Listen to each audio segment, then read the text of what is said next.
अस्सलाम वालेकुम नाज़रीन, प्रोग्राम विजन बाय राजा आतिफ ज़ुल्फ़िकार के साथ आपकी खिदमत में हाज़िर हूँ। बात निकली है तो फिर दूर तलक जाएगी। इमरान खान, आरिफ अलवी, कासिम सूरी, उमर सरफराज चीमा और दीगर के खिलाफ वफाकी हुकूमत ने आइन शिकनी का केस बनाने का फ़ैसला कर लिया, यानी कि आर्टिकल 6 लगेगा, संगीन गद्दारी का मुकदमा बनेगा। ये मुकदमा कैसे बनेगा, इसके मुद्दई कौन होगा, कैसे चलेगा, इस पर बात करेंगे। और फिर बात करें जनाब इमरान खान साहब की जो अहलिया हैं, उनकी जो बहुत करीबी दोस्त हैं फ़रद शहज़ादी, फ़राह ख़ान उर्फ गोगी के ख़िलाफ़ नैब लाहौर ने बाकायदा इंक्वायरी शुरू कर दी। और ये इंक्वायरी शुरू की है जनाब DG NAB Lahore major retired Saleem Shahzad ने। ये सारा क्या मामला है, उनके ऊपर किन इल्ज़ामात के तहत इंक्वायरियाँ शुरू की जा रही हैं और उनके ख़िलाफ़ कौन कौन सी चीज़ें अब तक सामने आ चुकी हैं, इस पर बात करेंगे। और फिर जनाब साबिक़ चीफ़ जस्टिस साकिब निसार साहब और इमरान खान, वो गठ जोड़ जो कि पहले भी था अब वो ओपन हो गया है। साकिब निसार साहब ने इमरान खान साहब को क्या मशवरा दिया, एक मुलाकात हुई है, लेकिन उस मुलाकात में एक ख़तरे की घंटी है बाबर अवान साहब के लिए। लेकिन इसके बावजूद बाबर अवान साहब एक लिहाज से इमरान खान साहब के लिए अब भी फ़ायदेमंद हो सकते हैं। वो क्या मामला है, इस पर हम बात करेंगे। मगर इससे पहले कि हम प्रोग्राम को आगे बढ़ें, आपसे गुजारिश है कि अगर अभी तक आपने हमारा चैनल सब्सक्राइब नहीं किया तो प्लीज़ कर लीजिए। साथ ही बेल आइकॉन भी दबा दीजिए ताकि जो ही हमारा कोई नया प्रोग्राम अपलोड होता है तो उसका नोटिफिकेशन फौरी तौर पर आपको मौसूल हो सके। प्रोग्राम का बाकायदा आगाज़ करते हैं जी। कल एक मुलाकात हुई थी लाहौर ज़मान पार्क, जो इमरान खान साहब ने एक नया घर बनवाया अपना पुराना वाला गिरा के, वहाँ पर साबिक़ चीफ़ जस्टिस साकिब निसार और इमरान खान साहब की मुलाकात हुई है।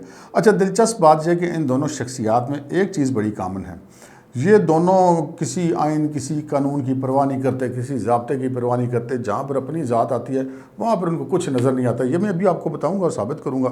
वो ऐसे कि आपको याद होगा कि जब साकिब निसार साहब सिटिंग चीफ़ जस्टिस थे पाकिस्तान के, तो उस वक्त भी ये बैरून मुल्क पाकिस्तान तहरीक इंसाफ के फंक्शंस जाके अटेंड किया करते थे। जबकि हम भी कोर्ट रिपोर्टिंग करते हैं, जो अच्छे जजेस होते हैं, वैसे तो खैर ये उनका ज़ाब्ता भी है, उनका कानून भी है, SOP भी है कि जजेस जो है वो पब्लिक में घुलते मिलते नहीं। सियासी सरगर्मी तो खैर बिल्कुल ही सवाल ही पैदा नहीं होता, लेकिन जो आम अच्छे जजेस हैं, सिविल जज इवन जो सबसे छोटे सतह के जज होते हैं, अगरचे कि जज कोई भी छोटा नहीं था, मैं उसकी बात कर रहा हूँ जो उनके ओहदे हैं उसके हवाले से, तो एक सिविल जज भी कभी भी पब्लिक में नहीं घुलता मिलता, कभी किसी सियासी सरगर्मी में हिस्सा नहीं लेता। इवन वो महल्ले में भी लोग ज़्यादा सोशल नहीं होते जहाँ पे रहते हैं। लेकिन साकिब निसार साहब तो साकिब निसार साहब थे ना जी, वो बाकायदा तौर पे चीफ़ जस्टिस थे यहाँ पर, और UK में जाकर पाकिस्तान तहरीक इंसाफ की तकरीबात में शिरकत किया करते थे। मतलब सुभान अल्लाह, उनको परवाह नहीं, उनको पता था मैं खुद चीफ़ जस्टिस हूँ, मुझसे किसने पूछना है। तो वो फिर आपको पता ही है, इमरान खान साहब को तो फिर बहुत अच्छे लगते थे।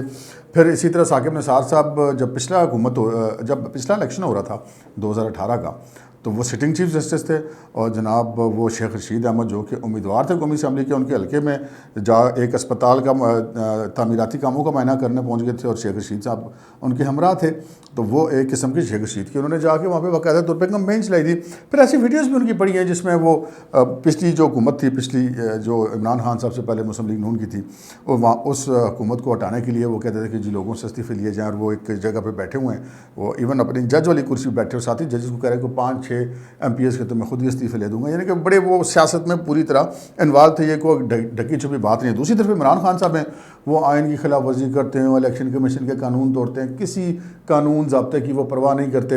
इसके बावजूद आके बड़े स्टेज पे बड़े मज़े से पूछते मैंने कौन सा कानून तोड़ा है। तो वो फिर जनाब साकिब निसार साहब और इन दोनों में ये बात बड़ी मुश्तरक है। लेकिन पता ये चला कि साकिब निसार साहब ने जो मुलाकात की इमरान खान साहब से, इमरान खान साहब की ख्वाहिश पे की, और इमरान खान साहब ने उनसे ये पूछा कि जनाब ये तो मुझे इन्होंने मरवा दिया, मेरे कानूनी मशीरों ने। अब उनके कानूनी मशीरों में कौन कौन शामिल है? उनके कानूनी मशीरों में शामिल है जनाब जो पिछले वज़ीर कानून थे फ़रोग़ नसीम साहब, और उनके कानूनी मशीरों में शामिल थे बाबर अवान साहब और फवाद चौधरी साहब। ये उनके कानूनी मशीर थे, वैसे तो और भी बहुत सारे मशीर थे उनके, लेकिन ये 3 मेन नाम आते हैं। तो वो जो कानूनी मशीर से वो कहते हैं जी मैं से मुतमईन हूं, तो आप मुझे कुछ नए बताएं वकला जिनसे मैं अब आगे अपनी अदालती जंग लड़ने के लिए मावनत हासिल करूँ।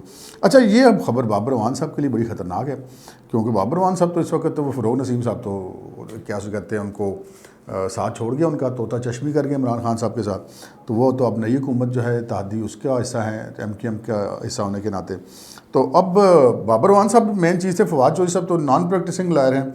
तो बाबर अवान साहब इस वक्त इनके की कानून दान थे या कानून साज थे, और एक उनके अटॉर्नी जनरल थे।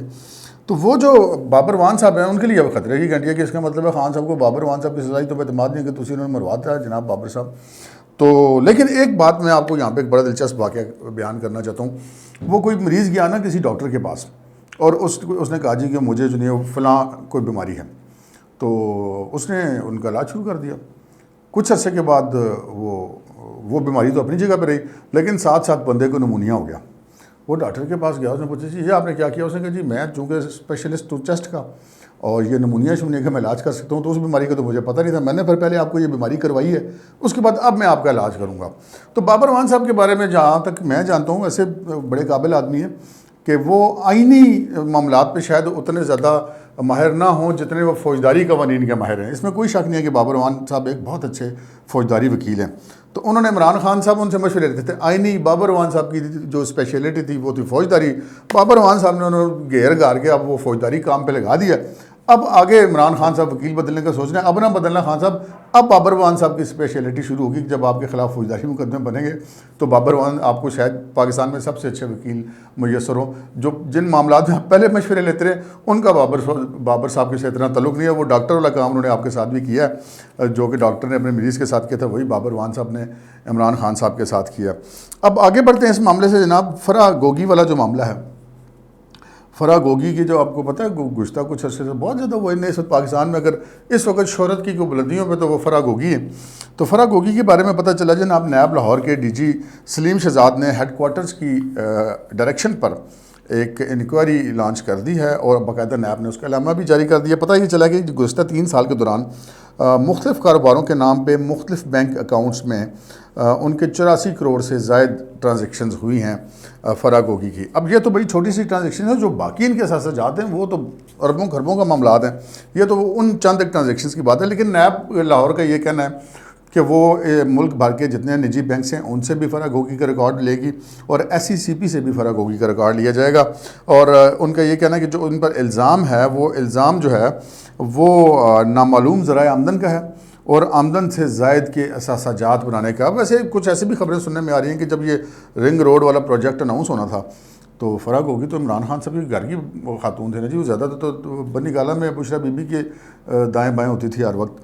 तो उनको चूँकि पता चल गया था कि ये अब रिंग रोड बनेगा तो यहाँ पे तो रातों रात कीमतें बढ़ेंगी, तो इन्होंने कोई 2-2.5 करोड़ रुपए की एक ज़मीन ले ली रवात के पास और फिर जनाब रिंग रोड का ऐलान हो गया और वही ज़मीन उन्होंने यानी कि चंद दिनों के अंदर अंदर 1 अरब रुपए की तकरीबन वो फ़रोख्त की मुबैना तौर पर। तो ये देखें ना, मतलब एक रात में जो बंदा 1 अरब रुपया कमा ले, मतलब 2-2.5 करोड़ रुपया कम अरब रुपया तो थोड़े पैसे हैं।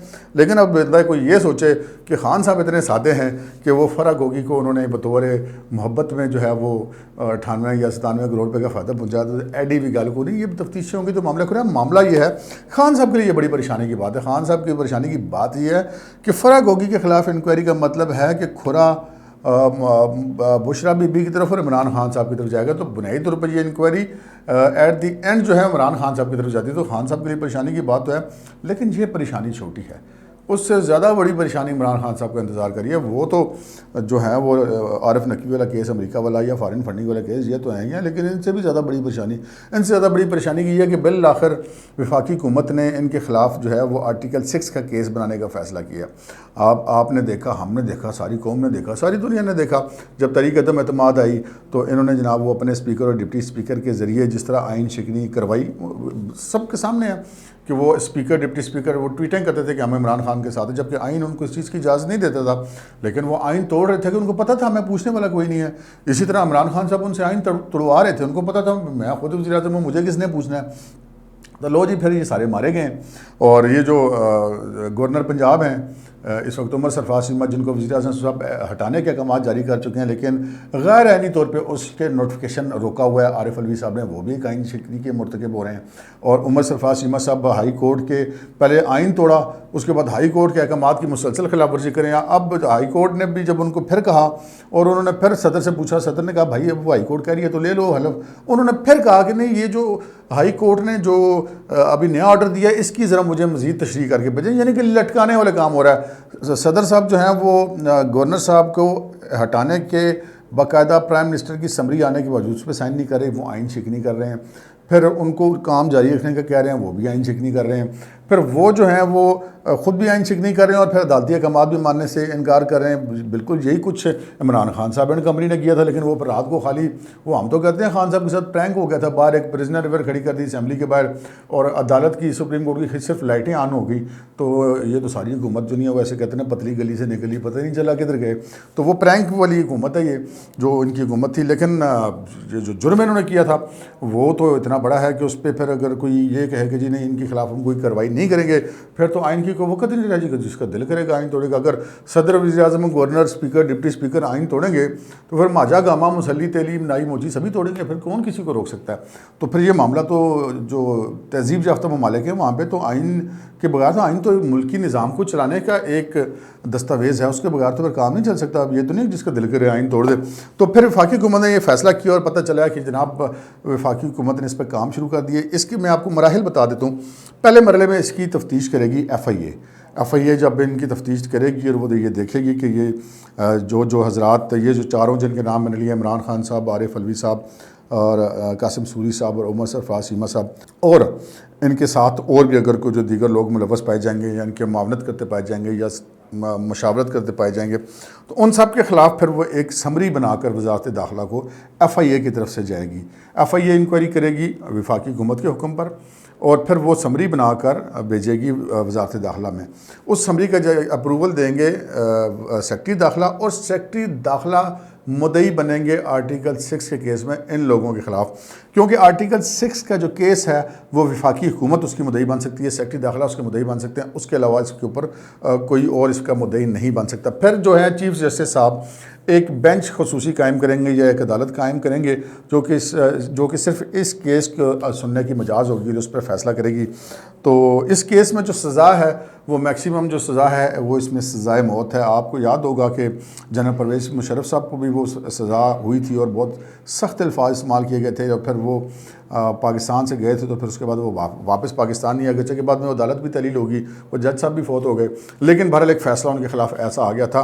तो वो तो एक साबिक पाकिस्तान के ऐसे हुक्मरान थे जो कि बाकायदा डिक्टेटर रहे थे, जिन्होंने आइन को तोड़ा था और वो मतलब साबिक फ़ौजी थे। तो वो भी इसकी जद में आए बगैर नहीं रह सके और वो फिर इस मुल्क में नहीं रह सके। तो ये जो चारों, मुझे तो ये समझ नहीं आती कि वो इस वक्त उनके जहन में वो क्या कुछ तकब्बर समाया हुआ था, क्या कौन सी इनके अंदर कोई ऐसी चीज़ थी कि जिन्होंने कहा इनका क्या आर्टिकल 6 को तो इन्होंने कुछ समझा ही नहीं, आईने पाकिस्तान को कुछ इन्होंने समझा ही नहीं, और वो जो कुछ हो रहा था वो पूरी पाकिस्तानी कौम इंतहाई बेबसी से वो मनाजर देखती। यार हुकूमत बहुत सारे लोगों की जाती है, हमेशा कोई भी हुकूमत हमेशा नहीं रहती, सब हुकूमतें जाती हैं, ख़त्म होती हैं।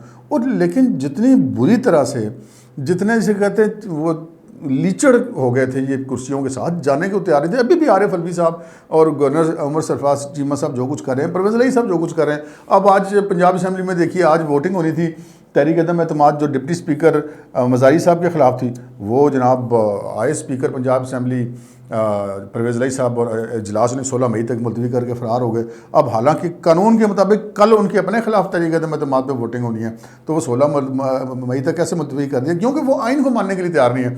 तो फिर देखें, हो सकता है कल इंक्वायरी में परवेज़ इलाही साहब का भी नाम इसमें आ जाए, खाली उमर सरफराज चीमा साहब तो नहीं फंसेंगे, हो सकता है परवेज़ इलाही साहब भी फंस जाए। तो वो बहरहाल अभी तक ये सारे लोग इसी चीज़ पर कायम है कि ये मुसलसल जो है वो आइन को किसी खाते में नहीं रखते, कभी सुप्रीम कोर्ट के आर्डर नहीं मानते, कभी हाई कोर्ट के आर्डर नहीं मानते। और भाई कोई बात नहीं है यार, हुकूमतें जाती हैं फिर आ जाती हैं, इतना क्या मसला है। अभी खाम खा इन्होंने अपनी गर्दनें जो फिट करवा ली आर्टिकल 6 के केस में। और वो फिर एक जो है ना वो बड़ा मशहूर शेर है, वो इमरान खान साहब कहते हैं ना, मैंने कौन सा कानून तोड़ा है, और बाकी लोग भी सोचते हैं कि खान हमें बचा लेगा। तो बात यह है कि खान साहब की इस वक्त जो पोजीशन बनी है, जो उनकी चेहरे पे घबराहट है, जो जलाहट है, जो उनके अल्फाज हैं, जो उनके लहजा है, वो सिर्फ एक ही चीज़ की अक्कासी कर रहा है। वो अक्कासी किस चीज़ की कर रहा है? वो उस चीज़ की अक्कासी कर रहा है कि वो जो कहता था कुछ नहीं होता, अब वो रोता है, चुप नहीं होता। अब तक के लिए इतना ही, इजाज़त दीजिए, अल्लाह हाफ़िज़।